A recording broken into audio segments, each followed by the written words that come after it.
መጋቢት 6 ቀን 2018 ዓመተ ምህረት ከጠላት ጋር በመሰለፍ ህዝባችንን ለተጨማሪ ጥቃት አሳልፎ የሚሰጥን ማንኛውም አካል አንታገስም። መጪውን ያገዛዙ ምርጫ አስመልክቶ ከአማራ ፋኖ ብሔራዊ ንቅናቄ አፋብን የተሰጠ መግለጫ። የአማራ ህዝብ በጨፍጫፊ የብልጽግና አገዛዝ የዘር ማጥፋት ጦርነት ተከፍቶበት ህፃን፣ አዛውንት፣ ሴት፣ ወንድ፣ ወጣት፣ ሽማግሌ ሳይል በአየር በምድር እየተጨፈጨፈ ይገኛል።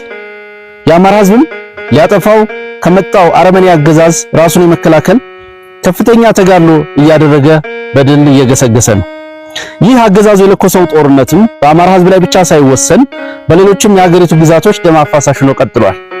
በዚህ የአገዛዙ ጦረኛ ባህሪ የተነሳ በመላ ሀገሪቱ ሰላም ከጠፋ ዓመታት እየተቆጠሩ ነው።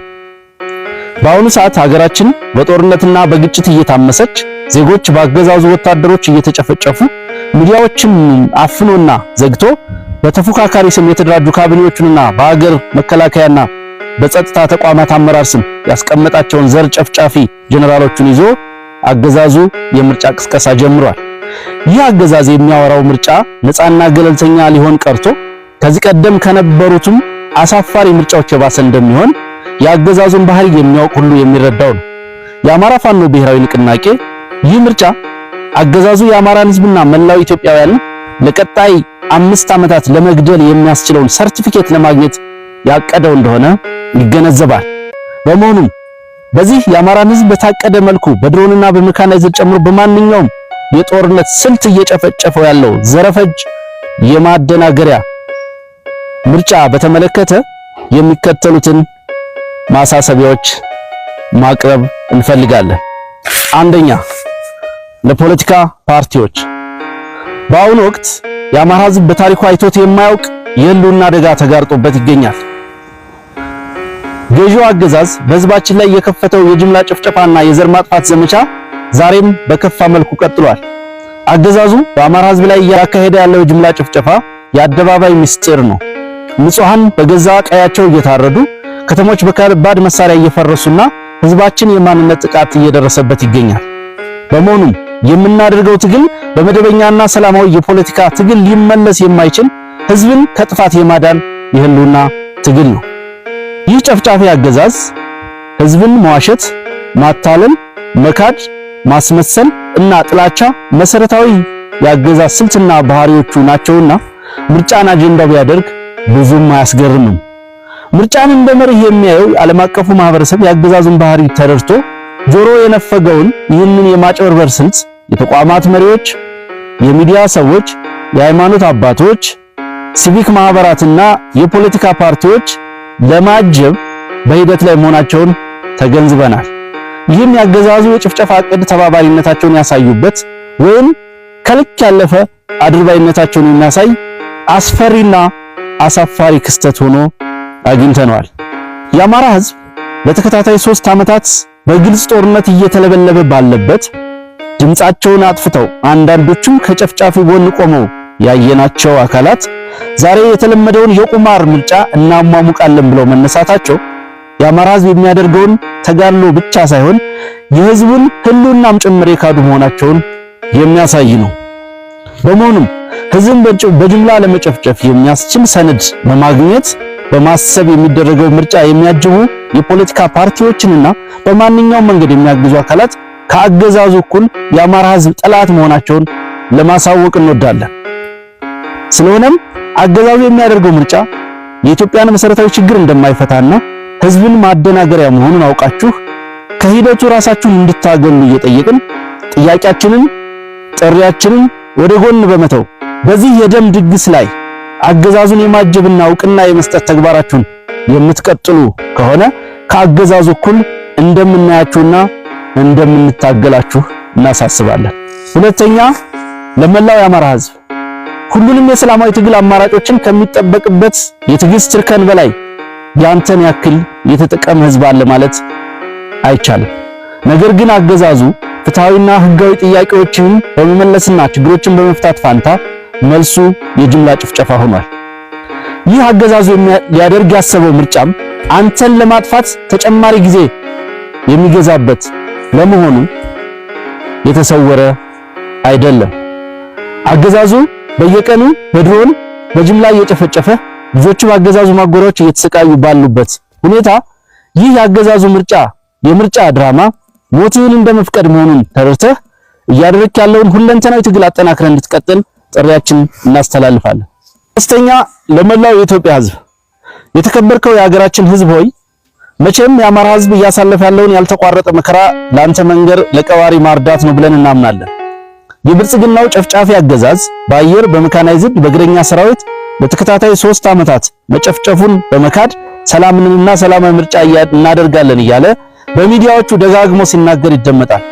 የሥርዓቱ የአገዛዙ ቃል አቀባዮችና ምስለኔዎችም ሀፍረት አልፈጠረባቸውምና እንደተለመደው አይናቸውን በጨው አጥበው የሰላም ቃላትን መደርደሩን ጀምረውታል። በመሆኑም የአገዛዙ ተጨማሪ ጊዜ ከተሰጠው ሀገራችንን ከዚህ በላይ የከፋ አደጋ የሚያጋጥም መሆኑን ተገንዝባችሁ ለአገዛዙ የይስሙላ ምርጫ ትብብር በመንፈግ ይልቁንም ህዝባዊ እምቢተኝነትን በማቀጣጠል በቅርብ ጊዜ ለምናደርገው የመጨረሻው የትግል ምዕራፍ ለሚቀርበው ጥሪ በንቃት እንድትጠብቁና ከትግላችን ጎን እንድትሰለፉ የአማራ ፋኖ ብሔራዊ ንቅናቄ ከወዲሁ ጥቆማውን ለማቅረብ ይወዳል። አራተኛ፣ ለሚዲያ ተቋማት የአምባገነኑ አብይ አህመድ አገዛዝ የራሱን ህዝብ በጅምላ ከመጨፍጨፍ አልፎ ሀገራችን መልካም ጎረቤት እንዳይኖራት በሁሉም አቅጣጫ ጦር እየሰበቀ ይገኛል። ከሰለጠኑት ሀገራት ጋር በሚያደርገው ግንኙነት ውይይትና ጉዞ የልማትና የእድገት ማሳለጫ ማሽነሪዎችን ሳይሆን ጅምላ ጨራሽ የጦር መሳሪያዎችን፣ የሰላም ስምምነት ሳይሆን ጠብጫሪ ውሎችን እየተፈራረመ ይገኛል። ይህ አገዛዝ የኢትዮጵያን ህዝብ በማደናገርና በማጭበርበር የመንግስትነት በትረ ስልጣኑን ከያዘ ጀምሮ አንድም ቀን ሰላም ሳያገኝ የኖረ ቢሆንም ካለፉት 3 ዓመታት ጀምሮ ደግሞ በጅምላ እየጨፈጨፈው ያለው የአማራ ህዝብ አልበቃው ብሎ በአሁኑ ሰዓት በሁሉም የሀገሪቱ አጠቃላይ ቀጠናዎች የጦርነትና የግጭት በር ወለል ብሎ እንዲከፈት ሌት ተቀን እየሰራ ይገኛል። በመሆኑም ኢትዮጵያ ተራዛሚና አውዳሚ የዘር ማጥፋት ጦርነት በገባችበትና የአማራ ህዝብ ያለማቋረጥ ለ3 ዓመታት እየተጨፈጨፈ ባለበት ሰዓት ምርጫ ስለማድረግ አይደለም ማሰብ የማይቻል መሆኑን ተገንዝባችሁ ህዝብን ለማገልገል የተቋቋማችሁ የሚዲያ ተቋማት ሀገራችን በተለይም በአማራ ላይ ያለውን ነባራዊ ሁኔታ ለዓለም ህዝብ እንድታደርሱ ለህሊናቸውና ለሙያቸው ክብር ሲሉ ከእውነት ጎን የሚቆሙ ምሁራንን በመጋበዝ አሁናዊ ሐቁን ሙያዊ ትንታኔ እንዲሰጡ በማድረግ ታሪካዊ ኃላፊነታችሁን እንድትወጡ የከበረ ጥሪያችንን እናስተላልፋለን። አምስተኛ፣ ለዓለም አቀፉ ማህበረሰብ የኢትዮጵያ ህዝብ ላለፉት ዘመናት በብዙ መከራና ውጣ ውረድ ውስጥ እያለፈ ስለመሆኑ ከዓለም የተሰወረ አይደለም።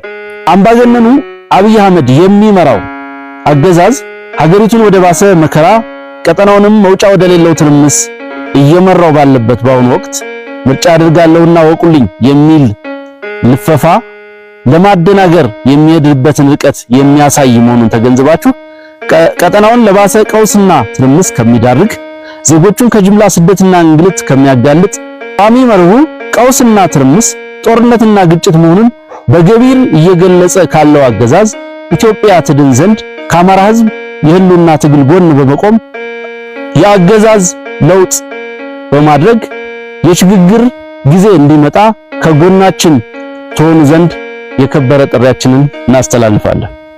6 አገዛዙን እየታገላችሁ ለምትገኙ የጸረ ብልጽግና ኃይሎች ሀገራችን ኢትዮጵያ በአሁኑ ወቅት በታሪኳ አይታው በማይታወቅ የታሪክ አጋጣሚና እጅግ አደገኛ በሆነ ቀውስ ውስጥ ትገኛለች። በዚህ የታሪክ አጋጣሚ ስልጣኑን የተቆጣጠረው አገዛዝ የህዝቡን የለውጥ ፍላጎት ወደ ጎን በመተው ሀገሪቱን ወደማያልቅ የጦርነት አዙሪት፣ ማህበራዊ ምስቅልቅልና የኢኮኖሚ ድቀት ውስጥ ከቷት ይገኛል። ሀገራዊ አንድነታችንም አደጋ ላይ ወድቋል።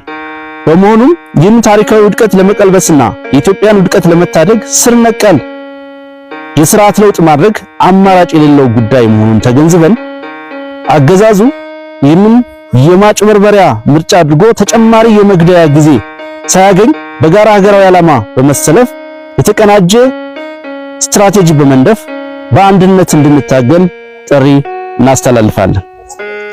7 ለመምህራን፣ ለትምህርት ተቋማት አመራሮችና የመንግስት ሰራተኞች አገዛዙ ለማደናገሪያነት ያደርግ ያሰበው ምርጫ እንድታስፈጽሙለት በዋነኝነት እናንተን ለመጠቀም ውሳኔ ያሳለፈ መሆኑ ይታወቃል። መምህራንና የመንግስት ሰራተኞች ከህብረተሰቡ ጋር በቅርበት የምትገኙ እንደመሆኑ መጠን በአሁኑ ወቅት በአማራ ህዝብ ላይ እየተደረገ ያለውን ደም አፋሳሽ ጦርነት ከናንተ በላይ የሚያውቅ የለም። በመሆኑም ይህንን ያገዛዙን ድርጊት ባለመቀበል ለህዝባችሁ ያላችሁን ወገንተኝነት በተግባር እንድታሳዩ አደራ እንላለን። በመጨረሻም ይህንን ጥሪያችንን ተላልፎ ከጠላት ጋር በመሰለፍ ህዝባችንን በተጨማሪ ጥቃት አሳልፎ የሚሰጥ ማንኛውም አካል ላይ እርምጃ የምንወስድ መሆኑን ለመላው ሰራዊታችን ትዕዛዝ የተላለፈ ስለመሆኑ እናሳውቃለን። የአማራ ፋኖ ብሔራዊ ንቅናቄ